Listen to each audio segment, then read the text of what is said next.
Hello friends, कैसे हैं आप सभी।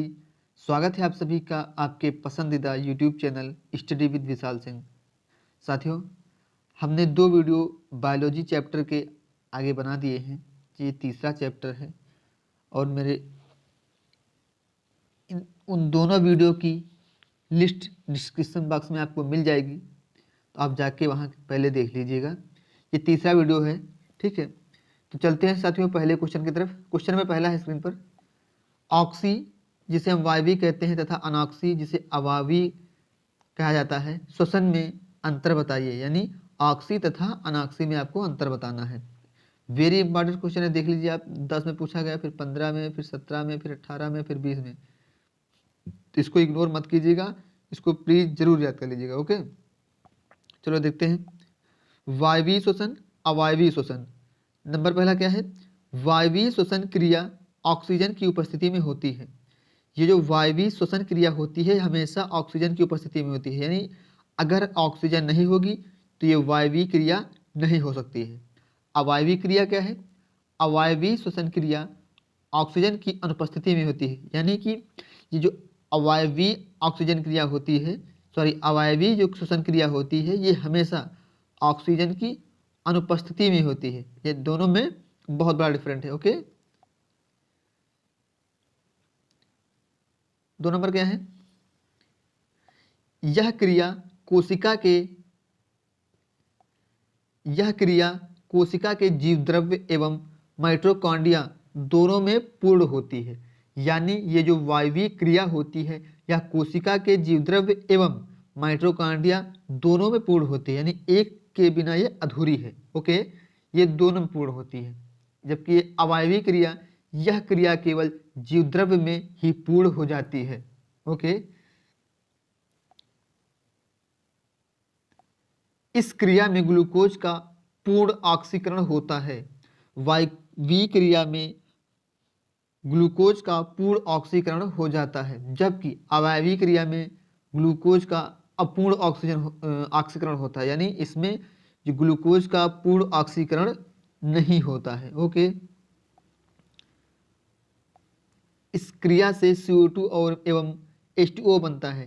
यानी वायवीय क्रिया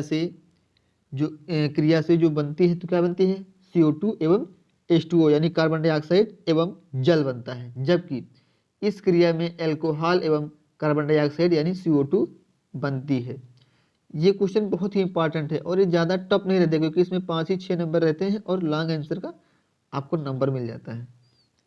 और ये अंतर वाले इनमें से कम बेटा 2 क्वेश्चन आएंगे, ये आप लेके चलिए कम से, ठीक है। तो आप जरूर इनको मिस मत करो, प्लीज इनको याद जरूर कर लीजिए। 5 नंबर क्या है?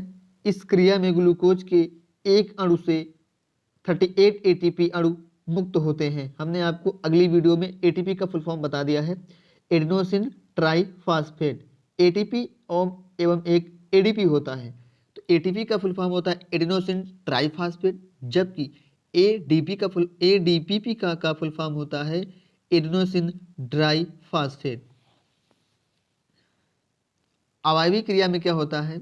इस क्रिया में ग्लूकोज के एक अणु से 2 अणु मुक्त होते हैं, ठीक है। अवायवीय क्रिया में ग्लूकोज के एक अणु से 2 ATP अणु मुक्त होते हैं, जबकि वायवीय क्रिया में ग्लूकोज के एक अणु से 38 ATP अणु मुक्त होते हैं। यानी इससे ये बहुत कम है ना।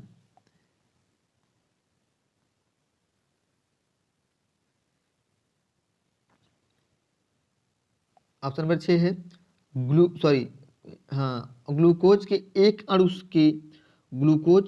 एक अणु के पूर्ण ऑक्सीकरण से 673 किलो कैलोरी ऊर्जा मुक्त होती है। यानी ग्लूकोज के एक अणु से 673 किलो कैलोरी ऊर्जा मुक्त होती है, जबकि अवायवीय क्रिया में ग्लूकोज के एक अणु के अपूर्ण ऑक्सीकरण से 27 किलो कैलोरी ऊर्जा मुक्त होती है। देख लीजिए कितना अंतर है। क्वेश्चन नंबर अगला है, देखिए कितना इंपॉर्टेंट है। पौधों में जल का परिवहन किसके द्वारा होता है? इसकी क्रियाविधि बताइए। यानी क्वेश्चन जो होता है इसकी लैंग्वेज चेंज होती है, जबकि क्वेश्चन एक ही पूछा जाता है। तो क्वेश्चन थोड़ा ध्यान से पढ़िएगा, हमसे पूछना क्या चाह रहा है। पौधों में जल का परिवहन किसके द्वारा होता है, इसकी क्रिया विधि बताइए। या पौधों में जड़ों द्वारा जल के अवशोषण का स्वच्छ नामांकित चित्र बनाकर वर्णन दीजिए। या पादप में जल तथा खनिज लवण के वहन की विधि का वर्णन कीजिए। या पादप में जल तथा खनिज लवण के संवहन का वर्णन कीजिए। चारों क्वेश्चन का मतलब एक ही है, जो पूछना चाह रहे हैं मतलब एक ही है, बस थोड़ा सा लैंग्वेज चेंज है। तो कोशिश करिए आप लैंग्वेज समझने की कोशिश करो, बाकी पूछना कुछ अलग नहीं चाह रहा चारों में कि हाँ इसमें अलग बताइए, इसमें अलग बताइए। आंसर आपका एक ही है, बस लैंग्वेज में थोड़ा सा चेंज है। चलो पढ़ते हैं। पौधों में जल तथा खनिज लवणों का परिवहन जाइलम द्वारा होता है। ये हमने आपको अगले वीडियो में बताया है कि पौधों में जो खनिज लवण का कार्य होता है जाइलम का होता है। किसका होता है? जाइलम का। जाइलम क्या करता है? जड़ों से जल को खनिज लवणों के माध्यम से धीरे धीरे धीरे धीरे पेड़ के समस्त भागों में इसको पहुंचाता है। तो ये किसका कार्य होता है? जाइलम का होता है। याद करने में थोड़ा सा आपको कठिनाई होगी, क्योंकि जा से जाइलम, जा से जाइलम, जा से जल। ओके, जा से जाइलम, जा से जल, याद कर लीजिए इसे। पौधों में जल के परिवहन की क्रिया निम्न 2 पदों में होती है। कितने पदों में होती है? 2 पदों में होती है। पहला नंबर क्या है? मूल रोमों द्वारा जल का अवशोषण। मूल रोम जो छोटे छोटे रोए होते हैं उनके द्वारा भूमि से जल का अवशोषण मूल रोमों जिसे रूट हेयर्स के द्वारा परासरण दाब में भिन्नता के कारण होता है। किसके कारण? भिन्नता के कारण। मूल रोम कोशिका जल के निकट, केशिका जल के निकट संपर्क में रहती हैं। यानी जो मूल रोम होती हैं ये केशिका जल के संपर्क में रहती हैं, यानी जहाँ जल रहता है उसके आस-पास रहती हैं। मूल रोम के कोशिका द्रव्य में खनिज लवण, शर्कराएं, कार्बनिक जल इत्यादि घुले रहते हैं। देखिए वाटर में हर चीज घुली रहती है, शर्कराएं भी रहेगी, खनिज लवण भी रहेगा, वो तो जल है, उसमें तमाम तरह की चीजें घुली हुई हैं। लेकिन उनका क्या कार्य रहता है? जो उन्हें आवश्यक लगेगा वो उन्हीं को अवशोषण करती हैं। कि कोशिका द्रव्य का परासरण दाब भूमि के जल के परासरण दाब से अधिक होता है। यानी जो कोशिका द्रव्य का परासरण दाब होता है वो भूमि के जल के परासरण दाब से अधिक होता है। अतः कोशिका द्रव्य के उच्च परासरण दाब के कारण अर्धपारगम्य प्लाज्मा झिल्ली से होकर मूल लोब में प्रवेश करता है। एक अर्धपारगम झिल्ली ऐसे होती है, ऐसे मॉडल में। हमने आपको बताया था कि आप प्याज काटिएगा, ज़्यादा महंगा प्याज नहीं होता है। अगर नहीं है तो आप मार्केट से लाइए और तुरंत प्रयोग कीजिए। जैसे आप काटोगे देखिएगा कली कली निकलता रहता है, ठीक है। तो एक देखिएगा एकदम बारीक नुमा एक उसमें अर्धपारगम झिल्ली होती है। तो उसका कार्य क्या होता है कि जो कोशिका द्रव्य का परासरण दाब है वो जल से काफ़ी ज़्यादा अधिक है, इसीलिए वो जो खनिज लवण के तत्व हैं एक तरफ से दूसरी तरफ अर्धपारगम झिल्ली द्वारा अवशोषित होते हैं, ठीक है।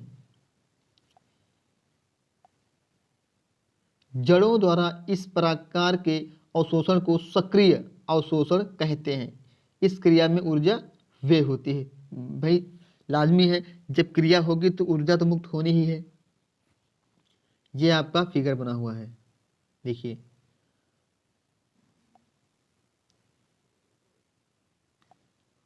ये मूल रोम बताया गया है, ये जो पार्ट है ये मूल रोम है। ये जो 2 खाने हैं मधुमक्खी के छत्ते समान, इन्हें क्या बोलेंगे आप? मृदाकण। ओके, और ये कोशिका जल है। ये जो बीच बीच में भरा हुआ है ये कोशिका जल है। नंबर 2 है जड़ में जल का संवहन।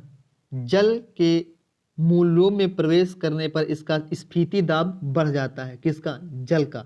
ओके, जल के मूल लोब में प्रवेश करने पर इसका स्फीति दाब बढ़ जाता है।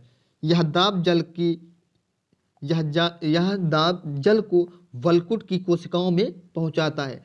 जल को एकत्रित होने से कॉर्टेक्स की कोशिकाएं पूर्णतः स्फीति हो जाती हैं और इनकी लचीली भित्तियां कोशिकाओं के अंतर्द्रव्य पर दबाव डालती हैं।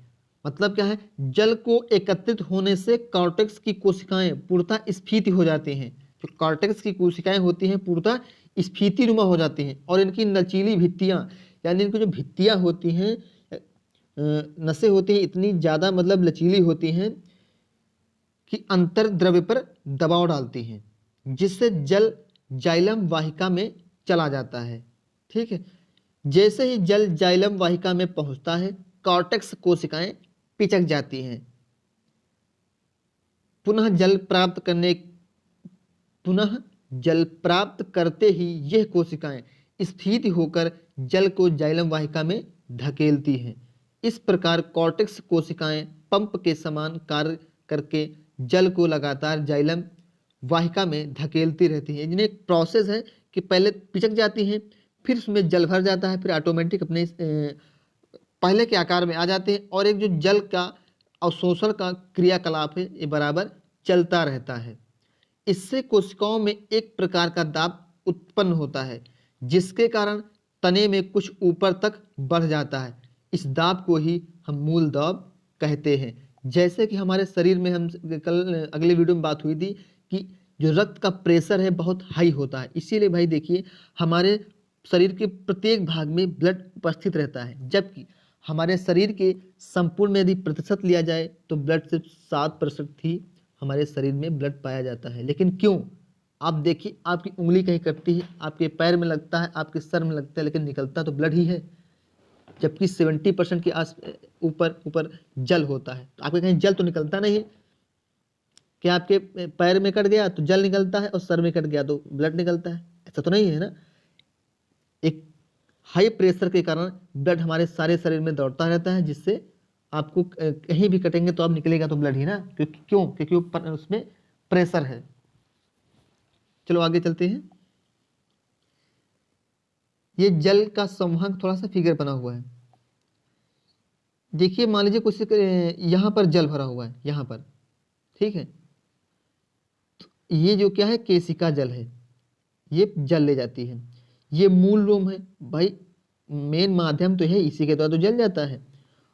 और इसके जो खाने बने हुए इसको क्या कहते हैं, एपिब्लेमा। क्या कहते हैं, एपिब्लेमा।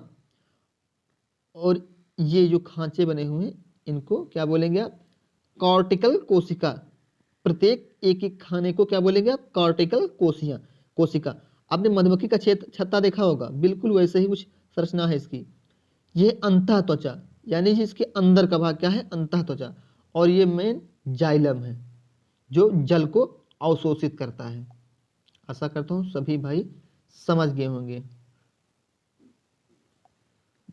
मूलदाब, यह दाब है जो जड़ों की कॉर्टेक्स कोशिकाओं द्वारा पूर्ण स्फीति अवस्था में उत्पन्न होता है, जिसके फलस्वरूप कोशिकाओं में एकत्रित जल न केवल जाइलम वाहिका में पहुंचता है बल्कि तने के भी कुछ ऊंचाई तक चढ़ जाता है।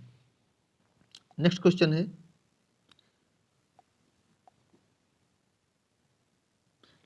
क्वेश्चन है, श्वसन तथा दहन में कोई 4 अंतर लिखिए। श्वसन तथा दहन में कोई 4 अंतर लिखिए। इनमें से कौन सी क्रिया लाभकारी होती है? श्वसन क्रिया लाभकारी होती है या फिर दहन क्रिया लाभकारी होती है? 4 अंतर पूछे गए आपसे, तो आपको यही बताना है। देखिए, हमने आपको पहले ऊपर भी बता दिया, अंतर वाले क्वेश्चन में से कम 2 क्वेश्चन बच्चों जरूर आएंगे। तो आप प्लीज़ इनको जरूर याद कर लीजिए, क्योंकि इनमें कोई आपको शंका नहीं कि आपको परीक्षा में नहीं मिलेंगे। तो पहला है श्वसन, एक एक करके हम पढ़ेंगे।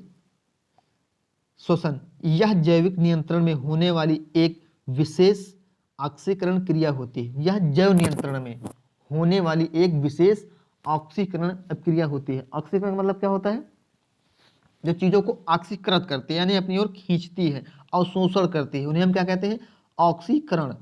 ठीक है। दहन में क्या होता है, यह एक अनियंत्रित ऑक्सीकरण अभिक्रिया या ऑक्सीकरण क्रिया है। यह एक, इसका कोई नियंत्रण नहीं है, दहन का कोई नियंत्रण नहीं है ऑक्सीकरण करने में, जबकि श्वसन का एक कंट्रोलिंग पावर होता है कि इसको हम कंट्रोल करते हैं, एक विशेष ऑक्सीकरण क्रिया है। तो देखिए कितना अंतर है, ये ऑक्सीकरण है जबकि ये एक नियंत्रित है और ये एक अनियंत्रित है। 2 नंबर देखिए,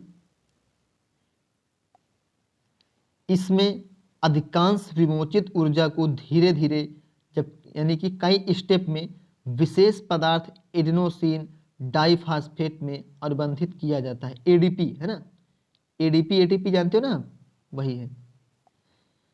क्या है कि इसमें अधिकांश विमोचित ऊर्जा को धीरे धीरे, यानी धीरे धीरे मतलब कि स्टेप वाइज विशेष एडिनोसिन डाइफास्फेट के अनुबंधित किया जाता है, यानी एक विशेष अभिक्रिया द्वारा एडीपी के माध्यम से अनुबंधित किया जाता है। जबकि दहन क्रिया में क्या होता है, इसमें संपूर्ण निर्मुक्त ऊर्जा प्रकाश एवं ऊष्मा में प्रेरित होकर एक ही चरण में विकृत हो जाती है। यानी इसमें स्टेप वाइज, श्वसन क्रिया में स्टेप वाइज, यही तो है। श्वसन क्रिया में स्टेप वाइज, जबकि दहन क्रिया में क्या हुआ, एक ही में ऊष्मा तथा प्रकाश। प्रकाश को आप जानते हो कि लाइट्स, सूर्य से जो प्रकाश निकलता है या लाइट से निकलता है, जो भी है उसे प्रकाश कहा जाता है। ऊष्मा का मतलब होता है जो गर्म होता है, जैसे आग, ठीक है, उसका माध्यम अलग अलग होता है, चूल्हे से, गैस से या लकड़ी से, लेकिन वो ऊष्मा ही होती है। ठीक, 3 नंबर क्या है, इसमें एडीपी में, इसमें एडीपी से एटीपी, जिसे हम एडिनोसिन ट्राइफास्फेट, ये एटीपी का फॉर्म बताया गया है, जबकि एडीपी का है एडिनोसिन ट्राइफास्फेट, अणु बनते हैं। इसमें एडीपी में एडीपी से एटीपी अणु बनते हैं, यानी एक दूसरे से चेंज होते हैं, एडीपी से एटीपी में बनते हैं, जिनमें विभिन्न क्रियाओं को करने के लिए विभवी ऊर्जा उपस्थित रहती है। अतः यह ऊर्जा सिक्के कहलाती है। क्या कहलाती है, सिक्के कहलाती है। जबकि इस तरफ क्या है, दहन क्रिया में, इसमें यानी दहन में इस प्रकार की कोई क्रिया नहीं होती है जैसे कि श्वसन में होती है। संपूर्ण ऊर्जा बहुत कम समय में विकृत हो जाती है, यानी इसमें एक लंबा प्रोसेस है, इसमें एक लंबा प्रोसेस है। जबकि दहन क्रिया में इसमें इस प्रकार की कोई क्रिया नहीं होती है, संपूर्ण ऊर्जा बहुत कम समय में ही विकृत हो जाती है। 4 नंबर है, यह क्रिया सामान्य ताप 25 से 45 डिग्री सेंटीग्रेड पर ही होती है। सामान्य ताप यानी 25 डिग्री सेंटीग्रेड से 45 डिग्री सेंटीग्रेड पर ही होती है। जबकि यह दहन क्रिया उच्च ताप पर होती है। वो तो भाई दहन का मतलब ही है दहकना या जलना, तो जब जलेगा तो उसका तो ताप तगड़ा होगा ही। जबकि श्वसन क्रिया तो नॉर्मली 25 से 45 डिग्री पर हो जाएगी। आशा करता हूँ सभी लोग समझ गए होंगे। नीचे श्वसन क्रिया का डिफिनीशन दिया हुआ है, हम बताते हैं आपको। श्वसन क्रिया जीवधारियों के लिए लाभकारी होती है। भाई अगर जितना भी जीव है, हाथी हो गया, घोड़ा हो गया, कुत्ता हो गया, बिल्ली हो गया, मनुष्य हो गया, बच्चे हो गए, जो भी इस धरती पर है, सभी को ऑक्सीजन की जरूरत जरूर है बेटा, ठीक है, तभी वो जिंदा है। जीवधारियों के लिए लाभकारी होती है क्या, श्वसन क्रिया। भाई श्वसन जब तक रहेगा तब तक इंसान जिंदा रहेगा, जैसे श्वसन क्रिया बंद उसका काम खत्म। क्यों, क्योंकि ऊर्जा विभिन्न चरणों से मुक्त होकर एटीपी में संचित होती है। ये जो ऊर्जा होती है विभिन्न चरणों से मुक्त होकर एटीपी में स्टोर होती रहती है, जो जैविक क्रियाओं के लिए उपलब्ध हो जाती है। आशा करता हूँ सभी बच्चे या मेरे भाई बहन अच्छे से समझ गए हैं। अगर लग रहा थोड़ा सा जल्दी है तो आप वीडियो पॉज करके पढ़ लीजिएगा, क्योंकि हमें आपका सारा सिलेबस कंप्लीट करना है, तो थोड़ा सा बेटा फास्ट चलना पड़ेगा। क्वेश्चन नंबर अगला है, वृक्काणु जिसे हम नेफ्रॉन भी कहते हैं की रचना क्रियाविधि का वर्णन कीजिए, या फिर वृक्काण का एक स्वच्छ नामांकित चित्र बनाइए तथा इसके कार्यों का वर्णन कीजिए। क्वेश्चन हमसे क्या पूछ रहा है कि वृक्काणु नेफ्रॉन की रचना क्रियाविधि का वर्णन कीजिए, ठीक है। उसी का दूसरा रूप, यानी हमसे पूछना वही चाह रहा है, थोड़ा सा लैंग्वेज को चेंज कर दिया गया है। वृक्काण एक स्वच्छ नामांकित चित्र बनाइए, यानी यहाँ रचना विधि बात वही है, लेकिन थोड़ा सा लैंग्वेज देखिए चेंज है। स्वच्छ नामांकित चित्र बनाइए तथा इसके कार्यों का वर्णन कीजिए। चलो पढ़ते हैं भैया। वृक्काणु जिसे हम नेफ्रॉन कहते हैं, ओके। वृक्क वृक्क क्या चीज़ है? किडनी, किडनी या फेफड़ा, ठीक है। याद रखिएगा, इसे आपसे पूछ लिया जाए आपको किडनी पता है और वृक्क नहीं पता, या वृक्क पता है कि हाँ वृक्क को क्या कहते हैं, किडनी को अलग कुछ कहते हैं, नहीं, सब एक ही चीज़ है। वृक्क का निर्माण असंख्य सूक्ष्म कुंडलित वृक्क नलिकाओं या नेफ्रॉन या वृक्काणुओं से होता है। वृक्क का जो निर्माण होता है असंख्य सूक्ष्म कुंडलित वृक्क नलिकाओं या नेफ्रॉन या फिर वृक्काणुओं से होती है। प्रत्येक नेफ्रॉन के 2 भाग होते हैं, यानी जो प्रत्येक नेफ्रॉन होता है उसके भी 2 पार्ट होते हैं। कौन कौन से? पहला है मैलपीघी कोष, ये एक प्रकार है, जबकि दूसरा है स्रावी नलिका। नेफ्रॉन के 2 भाग होते हैं, मैलपीघी कोष और नंबर 2 स्रावी नलिका। देखते हैं मैलपीघी कोष क्या है। मैलपीघी कोष में प्यालीनुमा संरचना, बोमैन संपुट तथा रक्त कोशिकाओं का गुच्छा ग्लोमेरुलम होता है। फिर से समझते हैं, मैलपीघी कोष में प्यालीनुमा संरचना, बोमैन संपुट तथा रक्त कोशिका का गुच्छा ग्लोमेरुलम होता है। ओके। स्रावी नलिका के 3 भाग होते हैं, जो अंतःस्रावी नलिका होती है, बाह्य स्रावी होती है, नलिकाएं होती हैं। तो नॉर्मल नलिका है जो स्रावित करती है। तो स्रावी नलिका के 3 भाग होते हैं, समीपस्थ कुंडलित भाग और दूसरा है मध्य का हेनले लूप, तथा तीसरा नंबर क्या है? दूरस्थ कुंडलित भाग। मध्य हेनली लूप के चारों ओर रक्त की कोशिकाएं, परिनलिका कोशिका जालक होता है।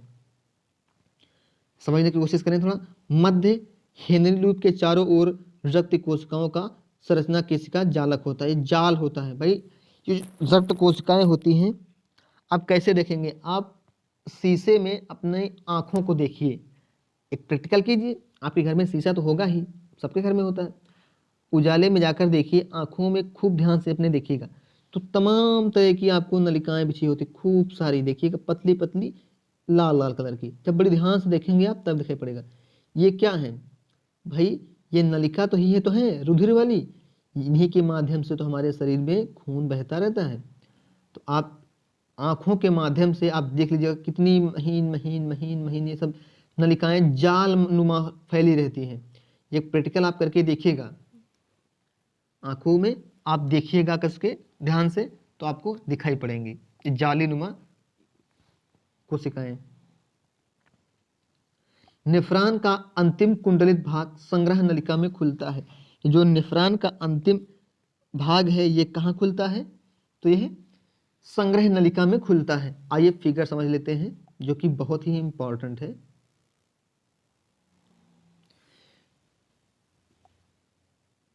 वृक्काणु नेफ्रॉन की संरचना या रचना, ठीक है।